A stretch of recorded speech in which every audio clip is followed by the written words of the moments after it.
Alouche. Salut. Donc nous allons parler de Thor Ragnarok, le dernier volet de la trilogie Thor. Donc réalisé par Taika Waititi, il est surtout connu pour moi pour avoir réalisé Vampire en toute intimité. Alors au casting nous avons Chris Hemsworth, Tom Hiddleston, Anthony Hopkins, Idris Elba, Tessa Thompson, Cate Blanchett, Karl Urban, Jeff Goldblum et Mark Ruffalo. Alors pour les mauvais points... Alors déjà il y a la construction un petit peu du fil, de l'histoire qui est, comment on pourrait appeler ça, pas de mauvais sur tout du long, mais qui, par exemple à un moment on a Odin qui révèle beaucoup trop vite, vers le début du film, que par exemple, et là c'est la sœur de Thor immédiatement, voilà, on sait déjà tout, donc il n'y a même pas de mystère par rapport à ça, on sait tout de suite de quoi ça tourne, voilà, du coup c'est expédié. Il y a aussi la mort des 3 guerriers qui est très rapide, mais bon après ça, apparemment ça respecte le scénario, donc je chipote mais c'est pour moi. Puis aussi c'était pour montrer que le méchant il était très fort, alors voilà. Donc oui, donc c'était pour, voilà. Mais sinon c'était un peu rapide quand même, voilà. C'est expédié presque, on a des impressions que c'est expédié. Puis il y avait aussi le côté arène qui s'est pas passé comme vous l'entendez, c'est-à-dire il y a eu beaucoup moins de combats que ce que vous espérez. Après le combat contre eux il est très bien, mais c'est pas, hein, c'est beaucoup trop, c'est trop peu de combats en arène en fait si on va dans ce côté que c'était censé être un mélange Planète Hulk et Thor Ragnarok. Bon, après voilà. Qu'est-ce que nous avons d'autre? En parlant des combats, des fois il y a des passages qui sont un peu vus de loin, tout n'est pas aussi esthétique des fois qu'on s'y attendrait, voilà, il n'y a pas les moments, voilà, genre l'épique est là mais des fois il en manque, voilà, c'est le côté un peu décevant. Ouais, bon, après il y en a aussi d'autres, des points décevants, hein. Par exemple, moi, une grosse déception que j'ai eue, c'est le combat entre Hulk et le loup géant Fenrir. Dit comme ça, Hulk qui se bat contre un loup géant, c'est cool là. Sauf qu'ils ont décidé de les faire se combattre dans de la flotte. En gros, c'est comme voir un mec se battre avec un chien dans la piscine du petit bassin de la piscine municipale. Voilà. Hop. Résultat, ça donne vraiment un combat qui n'est pas agréable à regarder. Je veux dire, il est pas mauvais, mais il est trop expédié. Et la fin de ce combat est ridicule. En gros, le loup il tombe dans le vide et Hulk il s'accroche. C'est tout. C'est même pas, ça finit même pas sur une grosse patate de Hulk ou quoi que ce soit, non, c'est juste comme ça. Il y en a quelques autres des combats comme ça qui sont un peu décevants, mais bon, c'est pas toujours le cas non plus. Ça va, c'est pas non plus la mort, ça reste quand même une grosse déception. Ensuite, alors, comme autre point négatif, l'humour qui part vraiment dans le bas niveau des fois. Je veux dire, des fois c'est tellement simple et prévisible que ça en perd tout son effet, c'est débile. Et aussi certaines petites références comme ça, par exemple, le gant de l'infini stocké dans la chambre forte d'Odin, la méchante dit c'est du toi combien cette merde. Déjà, c'est un peu se foutre de la gueule de ceux qui sont amusés à chercher cet easter egg dans le Thor 1. Et de 2, c'est un gros pied de nez à ceux qui connaissent apparemment la vraie histoire de Ragnarok, où apparemment Thanos est censé à un moment taper l'incruste pour piquer le gant et se casser dans l'histoire. Ce qui est en gros un pied de nez pour ceux qui connaissent pas et ceux qui connaissent. Ensuite, comme autre gros problème, qui est d'ailleurs mon plus gros problème avec ce film, c'est le manque de drama. Et par exemple, Simon nous parlait de la mort des 3 guerriers qui était beaucoup trop expédiée et donc perdait un peu de son effet dramatique. Mais il y a aussi tout le reste, je veux dire, c'est tellement mis en face sur l'humour que, je veux dire, le drama par exemple de Thor qui voit mourir son père devant ses yeux. Je veux dire, d'accord, c'est pas une mort violente et cruelle, mais ça reste quand même son père qui mort devant lui. Et puis il part en petite shot d'étoiles qui brille et c'est vrai que ça fait un peu, oui, ça sort de la... Résultat, on se dit, oh Osef, ça il a l'air d'aller bien, ça va, il meurt mais ça va bien. Et résultat, ça perd beaucoup de son effet. Je veux dire, le drama, résultat, certaines scènes d'action sont fun quand elles auraient pu être épiques. Et... Ouais, en fait, non, ça gêne pendant une bonne partie du film, en fait. Ouais, c'est con un peu de laisser tomber le drama pour seulement garder l'humour. Je veux dire, tous les autres films arrivaient à bien faire ça, même les Gardiens de la Galaxie arrivaient à garder un peu de drama malgré un ton humoristique très assumé. Mais là, non, le drama, fuck it. C'est ça mon plus gros problème avec ce film. Après, il y en a quand même quelques autres, comme par exemple des fois le développement de certains personnages qui se fait un peu par-dessus la jambe, par exemple la Valkyrie. Son développement de personnage, ça se limite à un flashback de 30 secondes, et ensuite c'est marre. Fini. Voilà, d'ailleurs c'est marre pour moi aussi. J'ai fini ma liste de défauts. Alors moi, les mauvais points, je dirais, j'attendais un autre début, vu que, bon, c'était censé se passer en même temps que Civil War, l'histoire Thor Ragnarok. Donc j'imaginais une petite mise en scène au début, où on voit comment il s'appelle déjà, le colonel Ross, qui devrait dire, je sais pas moi, mais où sont Hulk et Thor en ce moment? Et là, on mettait le titre Thor Ragnarok, et après on mettait où Thor s'adressait à Surtur. Je sais pas, j'aurais trouvé ça vraiment bien mis en scène. Bon, après, c'est qu'un détail. Alors après, moi, bon, j'ai été un peu, pas choqué, mais c'était un peu bizarre de voir Matt Damon apparaître. Je sais très bien qu'il y en a d'autres qui ont voulu jouer certains héros de Marvel, Tom Cruise, Tony Stark. Tom Hiddleston voulait à la base jouer Thor, le frère de Chris Hemsworth voulait jouer Thor aussi. Mais bon, je sais que Matt Damon avait postulé pour être Loki, et bon, c'est une petite apparition de la part de Marvel de le faire apparaître, c'est sympa de le faire apparaître 5 minutes. Mais j'ai trouvé que c'était un peu déplacé quand même. Je trouvais que pour un acteur comme ça servait à rien de faire une apparition comme ça. Autant mettre un acteur pas connu qui interprète Loki dans une mise en scène théâtrale et puis terminé. Après,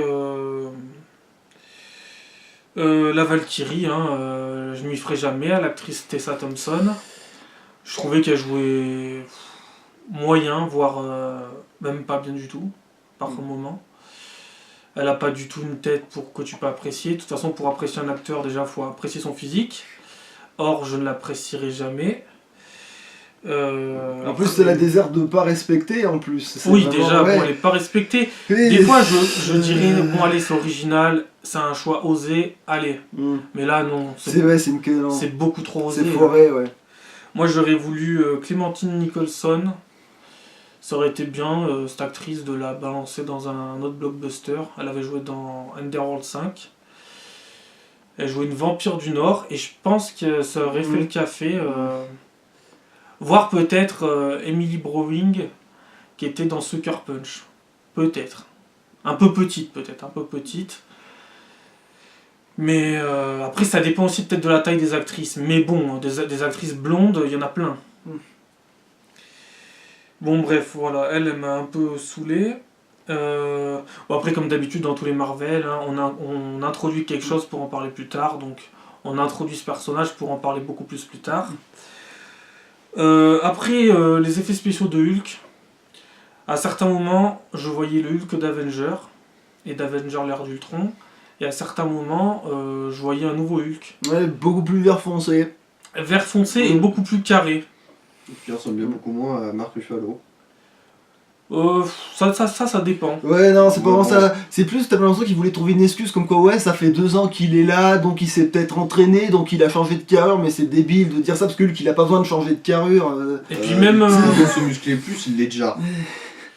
Même la texture, le concept du personnage, les cheveux. Alors les cheveux, ils avaient changé peut-être parce qu'ils voulaient que ça corresponde à la longueur de cheveux de Mark Ruffalo. Je vais un peu loin là, mais il était beaucoup trop foncé, et l'aspect du personnage par moment était pas mal fait, loin de là, mais différent.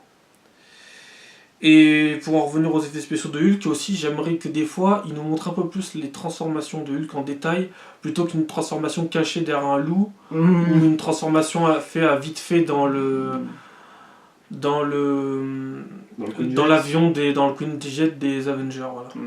C'est vrai que dans le premier Avenger, ils avaient fait une transformation bien classe pour la scène de combat finale. Celle-là, elle était bien foutue. Après, je dis pas, des fois, c'est bien aussi de pas la montrer, parce qu'après, on sait ce que ça donne. Mais de temps en temps, vu qu'il apparaît pas non plus beaucoup, c'est bien aussi de la montrer. Ça donne un meilleur effet. Ensuite, bon, ben, je vais en parler vite fait. Le personnage de Scourge, l'exécuteur, ne doit pas mourir, ne doit pas être un gentil qui hésite entre le mal et le bien, doit être un méchant. Il ne l'est pas. Normalement, c'est un très fort combattant, il ne l'est pas. Ouais, là, c'est Puis lui aussi, au niveau développement, il est merdique. Hein, Au niveau de développement, c'est merdique. Et il passe pour un petit débile quand même, par moment. Donc voilà. Parce qu'à la base, il est censé venir de Jotunheim, avoir été exilé d'Asgard de force. Là, non, bon, bah.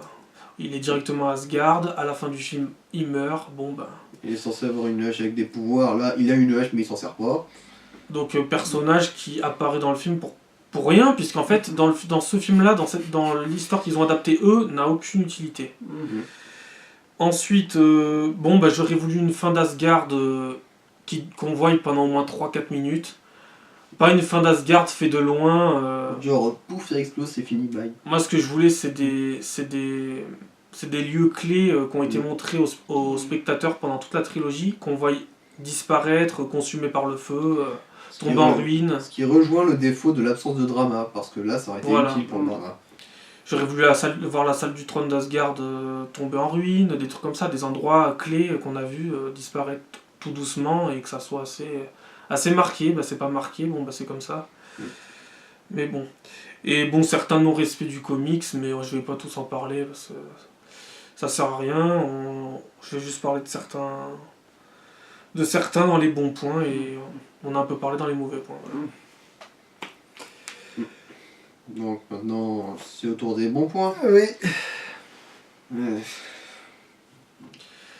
Alors pour les bons points de Thor. Oh, moi, j'ai pas vraiment grand chose à dire. Il n'y a rien d'exceptionnellement bien. C'est limite du normal maintenant pour les Marvel. Alors, dans les mauvais points, j'ai un peu craché sur l'humour, mais c'est seulement sur certaines parts isolées qui sont beaucoup trop évidentes et prévisibles. À part ça, ils arrivent quand même à faire un assez bon boulot, je trouve. Par exemple, c'est assez rare, mais ils ont réussi à me faire rire sur une blague qui est basée juste sur le mot anus. Ouais, c'est méga lourd normalement, mais eux ils arrivent à le faire de manière légère et efficace. Légère, pas des masses, mais on va dire efficace. Et Dieu sait que l'anus t'aime ça. Ouais. Évidemment, j'ai un gros trou du cul devant moi. Bon. Alors, à part ça, après, bah, les scènes d'action sont super bien chorégraphiées. Ensuite, bah, pour le reste, comme je dis, c'est du bon Marvel, hein, pour ce qui est des bons points. C'est limite dans la moyenne de ce que fait un film Marvel en général, quoi. Après, bah, je trouve pas vraiment grand chose d'autre à dire personnellement, donc j'avoue. Hein. Après, c'est sûr que oui, alors l'humour à la fois, on va dire que oui, il y a peut-être des fois où c'est trop prévisible, mais aussi c'est de vouloir casser les codes des fois aussi d'un film, etc. Ça fait que oui, on fait pas mouche à tous les coups. Donc en fait, c'est peut-être que le film il a pris trop de risques par rapport à ça, mais c'est vrai que quand même des fois l'humour il est quand même bien géré. Mais voilà quoi, c'est juste qu'il avait quand même son utilité dans le film, il faut pas non plus, voilà, il faut pas cracher que sur ça. Après, bon, j'ai bien parlé du combat en arène, mais je suis bien obligé de reconnaître que le combat contre Hulk, il est excellent. Même si, bon, on aurait aimé voir un peu plus, mais il dure assez longtemps, il a de la gueule, donc c'est bon, c'est quand même un point fort du film, il faut pas déconner non plus. Après, qu'est-ce que... Oui, après, si, des moments épiques, il y en a quand même. Hein. Surtout, par exemple, je trouve que rien que le début, comme ça commence, moi j'adorais parce qu'effectivement, ça donne presque même de l'utilité à la 3D, parce que le combat où ils se battent avec le marteau, etc., ils ont bien géré la mise en scène, donc ça a vraiment de la gueule. Et voilà quoi. Même si des fois on a un rythme qui est pas toujours très. Au moins, même si le rythme du coup il fait paumer au film à la fois, tu gagnes en événements et du coup tu te retrouves pas à attendre qu'il se passe quelque chose parce qu'effectivement il y a toujours du rebondissement en permanence, même si du coup ça fait un rythme un peu particulier, mais au moins sans arrêt t'as de l'action presque en fait, même s'il y a des moments calmes ou des. C'est jamais vraiment. Voilà, c'est équilibré à ce niveau là, on s'emmerde pas, au moins c'est ça. Et il y a aussi ben quand même le. Si quand même Ella, elle a de la gueule, c'est un bon personnage, il est super bien trouvé. C'est quand même bien fait, au moins on voit qu'il est vraiment dangereux et fort, donc oui, c'est sûr que ça, on peut pas dire que il n'y a pas des moments épiques où l'action, t'as peur, t'as même peur pour les personnages de temps en temps, ça arrive même. Parce que tu te dis, oui quand même, voilà, tu sens que il y a une vraie menace. Oui, bon après c'est sûr qu'il y a toujours les bons vieux problèmes de respect, mais bon, sinon sans ça, il y a quand même des trucs où c'est respecté, Oui. mine de rien. Alors, bon, alors moi je vais parler de. C'est la deuxième fois qu'ils mélangent deux comics qui sont pas de la même histoire, mais où ils peuvent exploiter le fait de les mélanger.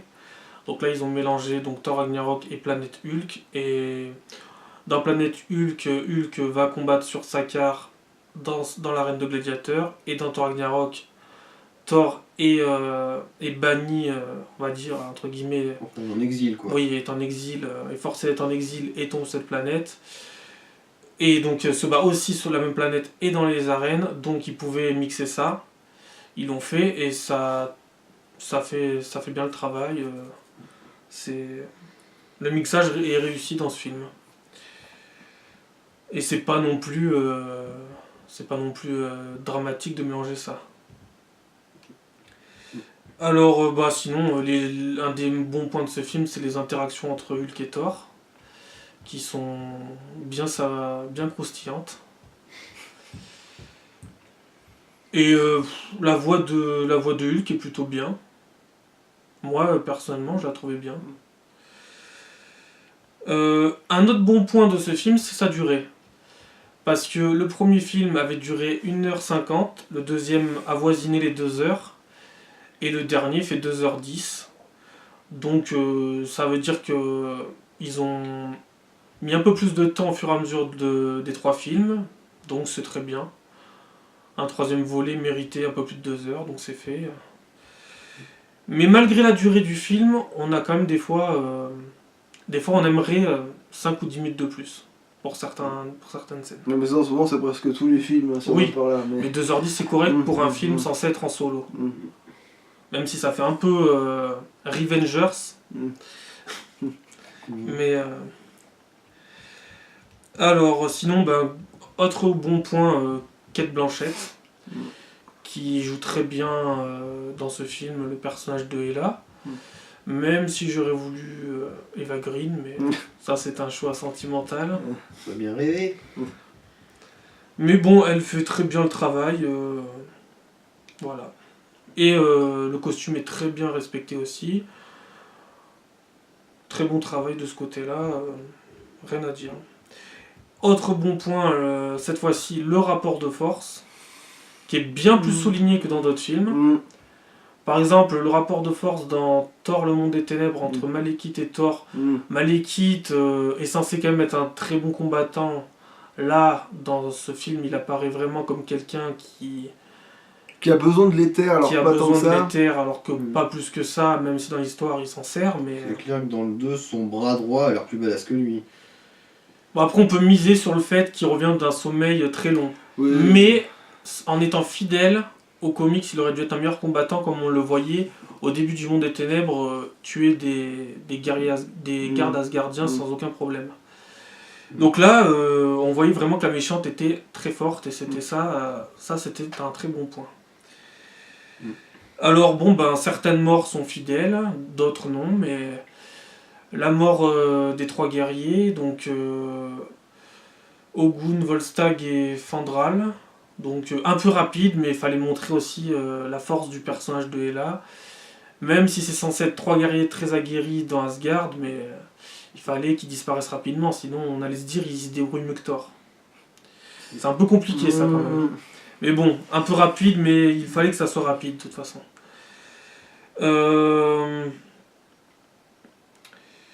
Quoi d'autre Ben après, il y a la musique qui est excellente, qui est placée au bon moment. La musique est bien choisie. Il n'y a pas de vrai défaut non, il n'y a pas de touche, il y a pas de fausse note, on va dire, donc c'est bon pour ça. Du coup, la qualité, c'est un peu celle de tous les films Marvel, c'est d'avoir que très peu de défauts. Bah après, c'est clair que par rapport aussi aux autres films de Thor, celui-là il part carrément sur vraiment un autre style, ça c'est sûr. Mais oui, qui pourrait évoquer pour certains les Gardiens de la Galaxie, mais après... C'était Thor en toute intimité, donc il fallait bien que ça soit un autre style. Hein. Oui, c'est sûr. Et Hulk en toute intimité aussi. Ouais, même si après tous les symboles phalliques étaient pour les gonzesses et tous les justement toutes les parts de féminité étaient pour Thor, vu que c'est Thor qui s'est trimballé toutes les espoirs, on va dire, féminins que possibles, imaginables, mais bon voilà, sinon voilà. C'est... Et un autre bon point, Thor est encore en vie, donc je vais pouvoir apprécier sa plastique longtemps. Voilà.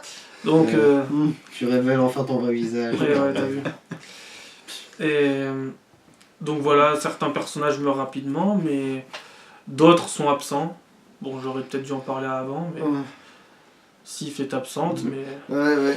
Mais normalement, ils ont des survivre de toute façon. Oui, mais comme on l'a dit, on l'expliquera peut-être plus tard. Oui, sans doute. Mais sinon, dans sa globalité, ce film, je lui mettrais... Au début, j'hésitais avec un 7, mais je vais mettre 6,5. Ouais. Bon, moi, je vais mettre 7 par contre.